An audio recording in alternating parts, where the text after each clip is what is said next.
Quand l'Union africaine a été créée, nous avons entendu beaucoup de voix dire les Africains sont en train de singer l'Union européenne. L'idée du panafricanisme est une idée très lointaine.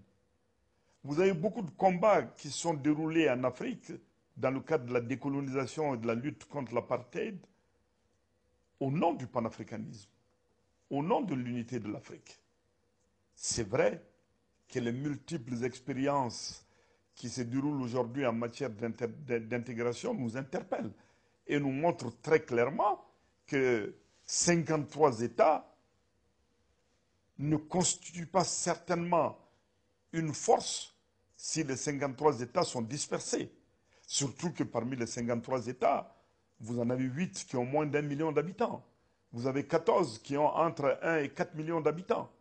Mais quand vous réunissez les 53 pays africains aujourd'hui, à l'horizon de 2050, vous savez, ces 53 pays, à l'horizon 2050, vont avoir à peu près 1,9 milliard d'habitants.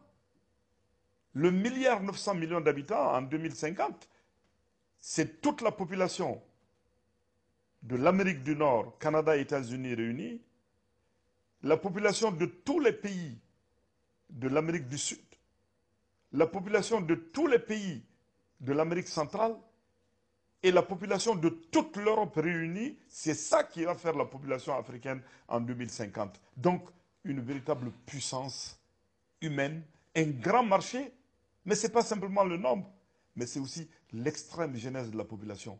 En 2050, quand nous serons 1,9 milliard, il y aura 1,1 milliard à 1,2 milliard d'Africains qui auront moins de 19 ans. Le nouveau marché et le jeune marché, c'est demain l'Afrique. Donc, cela aussi nous oblige aujourd'hui à être unis, à mettre en commun nos ressources pour créer les conditions qui peuvent nous permettre d'assurer un autodéveloppement et un développement équitable dans la justice par rapport à nos divers partenaires. L'expérience de l'Union européenne nous a beaucoup intéressés, mais historiquement, l'Union européenne, c'était un rassemblement d'États-nations. En Afrique, l'émergence de la nation n'a pas été un succès, même si nous devons dire qu'il y a un certain nombre de pays qui ont beaucoup avancé dans l'idée nationale dans le cadre de leur processus de lutte. Par exemple, un pays comme l'Algérie, dans sa lutte de libération, a mis en avant l'idée de la nation.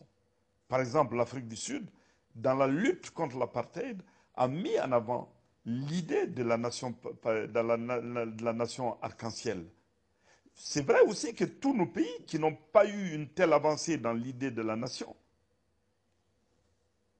les populations ont, pendant plusieurs décennies, vécu ensemble. On ne peut pas effacer ça, on n'a pas le droit de nier ça. Même si nous ne sommes pas des États-nations accomplis, le temps pendant lequel nos populations ont vécu ensemble ne peut pas être nié comme si rien n'était. Mais ce n'est pas la même chose que les États-nations de l'Europe. Donc, nous devons, nous, tirer parti du fait que l'Europe aujourd'hui a eu des acquis par son intégration, la paix aujourd'hui, la libre circulation aujourd'hui en Europe, c'est extraordinaire. La mise en commun d'un certain nombre de choses, c'est extraordinaire. Donc, quand nous voyons ces résultats, nous disons pourquoi nous ne devons pas nous unir. Il y a des institutions européennes qui peuvent nous inspirer. Nous voyons par exemple le pouvoir que le Parlement a. Nous devons nous aussi donner du pouvoir à nos institutions. Maintenant, dans la dynamique de création, ce n'est pas le processus des États-nations. Quel va être le chemin?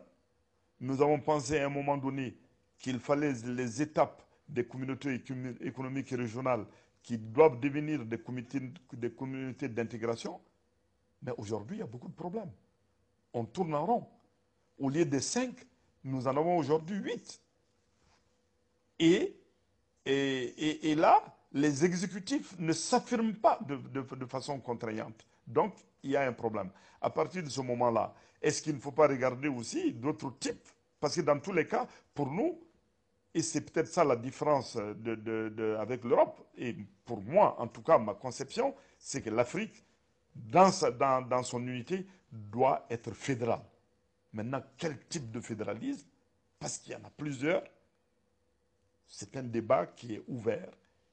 Pour ma part, quand je regarde par exemple, je m'inspire de l'expérience européenne, mais quand je regarde l'expérience américaine, je constate que la Californie existe, que le Texas existe, que le Nevada existe et qu'il y a les États-Unis d'Amérique. Peut-être que chez nous aussi, les pays actuels vont continuer à exister, mais avec des pouvoirs qui sont transférés à un niveau panafricain. Maintenant, la différence des États-Unis, c'est que l'espace intermédiaire que sont les régions, quel pouvoir allons-nous leur donner sans que ce soit un obstacle par rapport à l'intégration panafricaine et à l'émergence d'une citoyenneté africaine, d'une citoyenneté panafricaine? C'est des débats qui sont ouverts. La réussite de l'intégration européenne nous interpelle pour sortir de nos états actuels. Mais copier point par point, c'est un non-sens. Parce que ce n'est pas la même expérience historique. J'ai parlé du cas des États-Unis d'Amérique, mais là aussi, il ne s'agit pas de copier. Parce que aux États-Unis, on sait qu'au départ, ben, c'est par la lutte, c'est par la guerre que les États sont fédérés. Nous ne sommes pas dans une telle situation. Nous, quand nous parlons d'Afrique, nous savons que l'Afrique, géographiquement, existe, est un tout. C'est un avantage sur beaucoup d'autres régions. Ce n'est pas simplement la culture, le soubassement culturel est là qui nous lie. Mais l'Afrique, c'est un continent. Ça existe. Physiquement, nous en connaissons les limites. Voyez-vous? C'est un avantage. Bon, l'autre différence aussi avec les États-Unis d'Amérique, quand les États-Unis d'Amérique se mettaient en place, ce n'étaient pas des États qui avaient une souveraineté internationale. Nous avons 53 États aujourd'hui qui sont membres des Nations Unies. Qu'est-ce qui va se passer? Est-ce que ce problème peut être résolu par nous si le problème de la réforme du système des Nations Unies n'est pas réglé? Parce que le vrai problème aujourd'hui, c'est qu'après 1945, il y a une question de fond qui est posée, c'est que les Nations Unies doivent s'adapter aujourd'hui. En 1945, il y avait très peu d'États. Aujourd'hui, il y a presque 200 États aujourd'hui qui sont là. En 1945, le fait régional n'existait pas. Aujourd'hui, la dynamique de l'intégration régionale est une des données fortes de ces débuts du siècle. On ne peut pas le nier. Mais dans le cadre des Nations Unies aujourd'hui, il n'y a pas de place pour les régions. Nous avons eu toutes les difficultés du monde pour qu'on fasse de la place à l'Union africaine. Parce que les Nations Unies, c'est un regroupement d'États nationaux. Voilà des questions de fond qu'il faut régler. Et d'ailleurs, vous savez que le même problème se pose aujourd'hui quand on organise des grands débats sur le plan international. Il y a le G8, on se rend compte que c'est étroit. C'était le G7. On ajoute un G8, on se rend compte que c'est étroit. On parle du G15, on parle du G20. Mais qui décide de qui vient? C'est les riches. C'est de la cooptation par les riches. Mais ça a nécessairement des limites. On décide à la place des Africains que c'est l'Afrique du Sud qui va venir, peut-être l'Égypte. Le Nigeria n'est pas là, d'autres ne sont pas là. C'est la cooptation qui est à la base de ça. Elle n'est pas démocratique. Elle n'est pas populaire. Elle montrera très vite ses limites parce que c'est un espace qui va exister entre des gens puissants et on ignore la force des faibles. Alors que le vrai problème, c'est peut-être de réfléchir à cette évolution du G8 ou du G9 ou du G15, mais dans le cadre d'une réforme des Nations Unies. C'est clair qu'il faut un leadership politique, un leadership économique, mais pas hors du système des Nations Unies, mais pas entre des gens riches qui décident de qui coopter. J'ai eu la possibilité moi-même de participer aux réunions du G8 en tant que président du Mali, à la réunion de Gênes, et en tant que président de la commission de l'Union africaine. Et là, c'était une grande reconnaissance pour l'Union africaine. Parce que, vous savez, à ces réunions, la place de l'Union africaine est là. Je me souviens même qu'à la réunion de Gleneagles en Grande-Bretagne, à l'accueil des chefs d'État africains, C'est le drapeau de l'Union africaine qui est venu et c'est l'hymne de l'Union africaine qu'on a eu à jouer.